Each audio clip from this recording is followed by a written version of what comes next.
চাওকচোন ৰাইজসকল, কিমান এটা ভাল পৰিৱেশ। আমি আজি ছাগলীখিনি লৈ আহিছোঁ নদী পাৰ। নদী পাৰৰ পৰিৱেশটো চাওকচোন।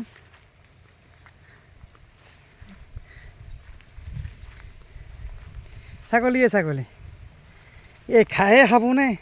তাৰপিছত দাদাই দুটামান গছ কাটি দিছে এনেকৈ। কি ভাল পৰিৱেশ, থাকিও ভাল লাগে। ৰ'দ দিছে কিন্তু তথাপিতো ইহঁতৰ মাজত দোকানখন বন্ধ কৰিয়ে দৌৰ দিছোঁ ইহঁতৰ মাজত আহিবৰ কাৰণে। আচলতে যোনে যি নকয় কিয়, মই ইহঁতৰ মাজত থাকিয়ে ভাল পাওঁ। এনেকৈ থাকি অত্যন্ত ভাল পাওঁ ইহঁতক। নেদেখিলে কিবা এটা লাগি থাকে।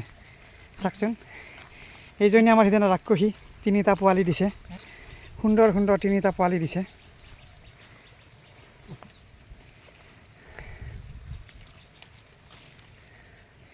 সুন্দৰ এটা পৰিৱেশ। এই দাদা বহি আছে, এইবোৰ ছাগলী শুই আছে গছৰ তলত, খাই লৈ পূৰা টুষ্টু হৈ আছে।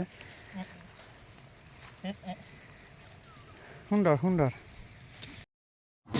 মইনা বাবুবিলাকৰ আমাৰ খাই লৈ পেট ভৰিলে।